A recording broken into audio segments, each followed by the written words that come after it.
నమస్తే, welcome to our channel. నేను సిరి. AP ముఖ్యమంత్రి చంద్రబాబు నాయుడు గారు అయితే మడకసిరిలో అయితే పర్యటన చేశారు. అక్కడ పోలీసులు చేసిన కొంత అత్యుత్సాహం వల్ల ఎక్స్లో అయితే నారా లోకేష్ గారు అయితే మమ్మల్ని క్షమించండి అంటూ ఒక పోస్ట్ అయితే పెట్టడం జరిగింది. అసలు ఏం జరిగింది ఏంటి అనేది మనకి వివరించడానికి మనతో పాటు ఉన్నారు TDP official spokesperson Suryadevara Latha garu. నమస్కారం మేడం. నమస్తే మేడం. ఇప్పుడు చూస్తున్నట్టయితే ఏపీ సీఎం చంద్రబాబు నాయుడు గారు అయితే మడకసిరిలో అయితే పర్యటన చేశారు. అక్కడ పోలీసులు చేసిన కొన్ని పనులకి ఎక్స్లో అయితే నారా లోకేష్ గారు ఒక ట్వీట్ అయితే చేయడం జరిగింది.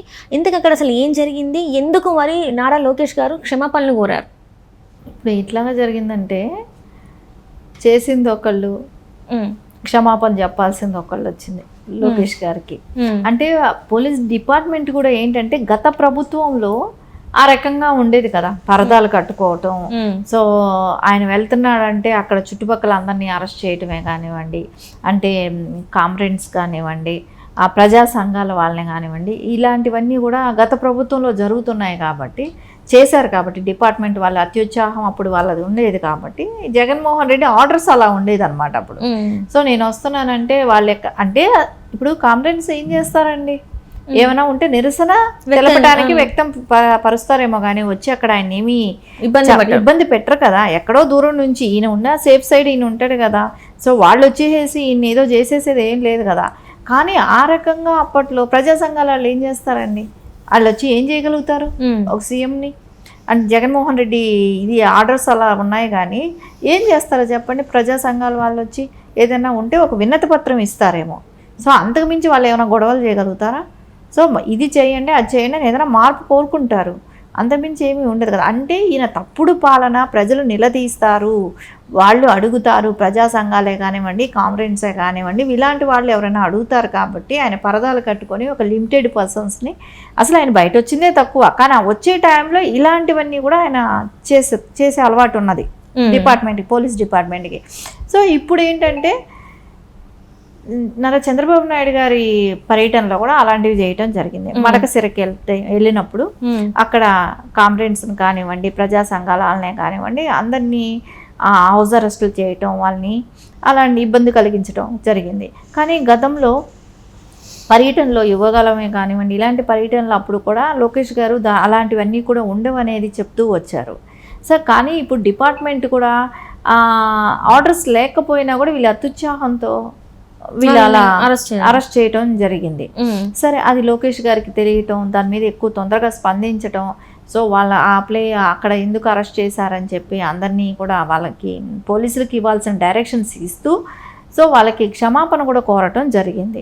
సో కామ్రేడ్స్కి అందరికీ కూడా క్షమాపణ కోరటం, ప్రజా సంఘాల వాళ్ళని క్షమాపణ కోరటం జరిగింది. తప్పు జరిగింది, ఇంకా గతంలో జరగకుండా చూసుకుంటామని చెప్పి ఆయన అనటం జరిగింది. సో ఇప్పుడు తప్పు చేసింది ఒకళ్ళు, ఇక్కడ ఆయన హుందాతనం గొప్ప మనసు అనుకోవాలి లోకేష్ గారిది. సో ఆయన చేయని తప్పుకి సారీ చెప్పటం కానివ్వండి, అంతే కదా, ఆయనకేం సంబంధం ఉంది, చేశారు. సో ఆయన సారీ చెప్పటమే కానివ్వండి, ఈ డిపార్ట్మెంట్ వాళ్ళకంతా గతంలో పరదాల అలవాట్లు అవన్నీ ఉన్నాయి కాబట్టి అవి ఇంకా స్టిల్ ఫాలో అవుతున్నారు. ఆ ప్రభుత్వంలో ఉన్న ఇవి ఇక చెల్లవు అనేది ఆయన స్పష్టంగా కూడా చెప్పారు. ఇక మీదట అలాంటివి జరగవు అనేది ఒక డైరెక్షన్ అంటూ ఇవ్వటం జరిగింది.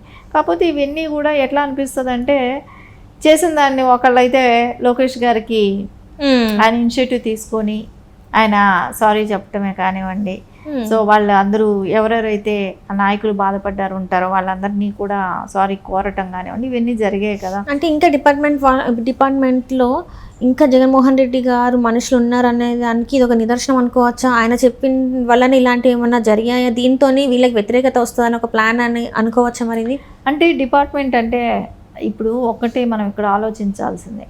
సో పోలీస్ డిపార్ట్మెంట్లో ఎక్కువ మంది గతంలో వైసీపీకి సపోర్టింగ్గా పనిచేశారు. సో ఇప్పుడు ఉంటారు, అందరినీ ఎవరు తీసేయలేరు కదా. మళ్ళీ వాళ్ళు ఎక్కడైనా మార్పు అనేది వస్తుంది, జిల్లాలు మార్చొచ్చో, అంతకుమించి ఇంకేం చేయలేరు కదా. మండలాలు జిల్లాలు అలా అక్కడక్కడే మారుతూ అక్కడే ఉంటారు. సో మళ్ళీ వాళ్ళు ఇప్పుడు ఒక కుట్ర కూడా ఉంటుంది కదా. సో మళ్ళీ నెగిటివ్ తెప్పించాలి అనే ఆలోచన కూడా వాళ్ళకి ఉంటుంది. సో కాకపోతే ఇక్కడ లోకేష్ గారు తొందరగా చొరవ తీసుకున్నారు. అంటే ఇది ముందే అంటే జరిగిన వెంటనే ఆయన దృష్టికి వెళ్ళటం, దాని మీద వెంటనే స్పందించటం ఇవన్నీ కూడా వెంటనే జరిగిపోయాయి. సో జరగకుండా ఉంటే ఖచ్చితంగా మళ్ళా వైసీపీలో జరిగినట్టే తెలుగుదేశంలో గవర్నమెంట్ వచ్చినా జరుగుతుంది అనేది ఒకటి మెసేజ్ వెళ్ళిపోయేది కదా. అది వెళ్ళనివ్వకుండా లోకేష్ గారు ఇనిషియేటివ్ తీసుకొని ఆయన దాన్ని ఖండించడం జరిగింది, దానికోసం క్షమాపణ చెప్పడం జరిగింది. ఆ డిపార్ట్మెంట్లో అంటే ఇప్పుడు అందరూ వైసీపీ జగన్మోహన్ రెడ్డికి తొత్తులుగా ఉంటారని కూడా అనలేము, కానీ ఉండవాళ్ళు ఉండొచ్చు. సో వాళ్ళు ఏంటంటే గత ప్రభుత్వం ఎలా ఉన్నదో అనేది దాన్ని వాళ్ళు నడిపించుకోవటానికి వాళ్ళు చూశారు. సో అలా కాదు ఇది అని చెప్పి, అంటే మనం గతంలో ఒక వీడియో కూడా చూసుంటాం, పరదాలు కడుతుంటే లోకేష్ గారు చెప్పటం జరిగింది, అమ్మ పరదాలు గిరదాలు ఏం కట్టకండి, ఆ ప్రభుత్వం వేరు అని చెప్పేశారు కూడా ఓపెన్గా. అంటే అది ఒక వీడియో క్లిప్పింగ్ కూడా బయట వచ్చింది కూడా. సో అది చెప్పినప్పుడు అంటే గతంలో ఉండేటివి ఏంటి, ఇప్పుడు చేయాల్సింది ఏంటి అనేది వీళ్ళు తెలుసుకోవాల్సిన అవసరం ఉంటుంది, డిపార్ట్మెంట్ వాళ్ళు కూడా. సో అది కూడా కాకుండా బహిరంగ కూడా చెప్పారు, కామ్రేడ్స్ని కానివ్వండి, ప్రజా సంఘాల వాళ్ళని కానివ్వండి, ఒక సీఎం వస్తున్నారంటే వాళ్ళని వాళ్ళని అదుపులోకి తీసుకోవటం కానీ ఇలాంటివి జరగవు అనేది గతంలో చెప్పారు. చెప్పిన తర్వాత కూడా మళ్ళీ అలా చేశారు అని అంటే సో వాళ్ళకి అవగాహన లేకపోయి ఉండాలి, లేకుండా ఉంటే వాళ్ళ అత్యుత్సాహమైనా అయి ఉండాలి. సో అదే జరుగుంటుంది. సో అది తొందరగా లోకేష్ గారు అది గ్రహించటం, సో దాన్ని తగ్గ రెమెడీగా మనం వెంటనే సారీ చెప్పటం కానివ్వండి, ఇవన్నీ జరిగిపోయాయి. సో ఏదైతే ఏమి ఉంది, ఇప్పుడు అందరూ లోకేష్ గారు సారీ చెప్పినంత మాత్రం తగ్గిపోయేది ఏమీ లేదు కానివ్వండి, ఆయన ఇనిషియేటివ్ తీసుకున్నారు దాని మీద. సో అట్లాంటివి జరగనివ్వకుండా ఇప్పుడు ఒక లీడరు జరుగుతున్నప్పుడే కనిపెట్టడం అనేది గొప్ప. అది జరిగి 2 రోజుల తర్వాత చెప్పటం వేరు, వెంటనే అది కనిపెట్టి దాన్ని అప్పటికప్పుడు దాన్ని సార్ట్అవుట్ చేసుకున్నది గొప్ప. అంటే ఆయన ప్రతి క్షణం ప్రతి నిమిషం కూడా ఎక్కడ ఏం జరుగుతుంది అనేది అయితే ఆయన దృష్టి ఉంది కదా. సో ఏ మూలలో ఏం జరుగుతున్నాయి అనేది ఒక దృష్టితో ఆయన లోకేష్ గారు ఎంత అప్రమత్తంగా ఉన్నారు అనేది అయితే మనకి ఇక్కడ ఒకటి నిదర్శనం కనపడుతుంది. అంటే ఎగ్జాంపుల్ ఈ విషయం, అంటే సారీ చెప్పిన విషయం కూడా ఎగ్జాంపుల్ కదా. సో ఆయన ఎంత షార్ప్గా ఆయన ఎక్కడ ఏం జరుగుతుంది, ఎలాంటి వీళ్ళు చేస్తున్నారు అనేది కూడా చాలా హుషారుగా ఉంటూ ఆయన పర్యవేక్షణలో ఆయన చూసుకుంటున్నట్టే మనకు అనిపిస్తుంది. అంటే ఇక్కడ గత ప్రభుత్వం లాగా ఉండదు అని మళ్ళీ అంటే వీళ్ళు ప్రూవ్ చేసుకుంటున్నారు అనుకోవచ్చు. ఎందుకంటే గత 5 ఏళ్ళుగా ఎన్నో అరాచకాలు జరిగాయి. సో అలాంటివి ఇక్కడ ఉండవు, అది ఏ రకంగా అయినా కూడా మేము సరిదిద్దుకుంటామని చెప్పగానే చెప్పినట్ట మరి ఈ సారీతోని.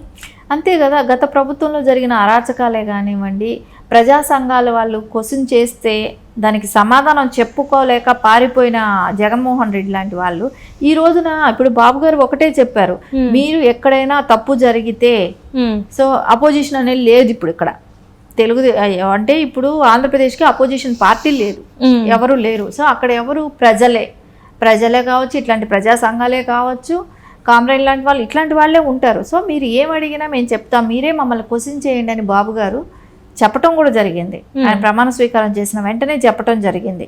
సో అదేలాగా రేపు పొద్దున వాళ్ళు అడగాల్సిన డౌట్లు ఉంటే అడగాలి కదా. సో అందుకని లోకేష్ గారు ఆ ఫ్రీడమ్ వాళ్ళకు ఉండాలి. సో వాళ్ళు ఏదైనా క్వశ్చన్ చేయగలగాలి అనే ఒక ఉద్దేశంతోనే ఆయన ఈ రకమైనది, అంటే ఇంకా ప్రభుత్వం ఇప్పుడు రేపు పొద్దున ఎక్కడికి వెళ్ళినా బాబు గారు ఇట్లా ప్రజా సంఘాలనే కానివ్వండి, కామ్రేడ్స్నే కానివ్వండి, ఇట్లా ఎవరిని కూడా నిర్బంధించకండి, వాళ్ళని ఇబ్బంది పెట్టకండి. సో వాళ్ళు అడిగితే ఏముంది, వినతి పత్రం ఇస్తారో లేకుంటే ఇది కాదు ఇది అని చెప్తారు. సో చెప్పనివ్వండి, చెప్పితేనే కదా గవర్నమెంట్లో మార్పులు అనేది వస్తాయి. ఆ అవకాశం కల్పించాలనే కదా బాబు గారు కూడా చెప్పారు. సో అదే లోకేష్ గారి ఉద్దేశం కూడా అదే కదా. సో ఖచ్చితంగా ఇదేంటంటే ఒక పాజిటివ్ మార్పు అనేది తీసుకొస్తున్నారు లోకేష్ గారు. Right madam, right. Thank you so much.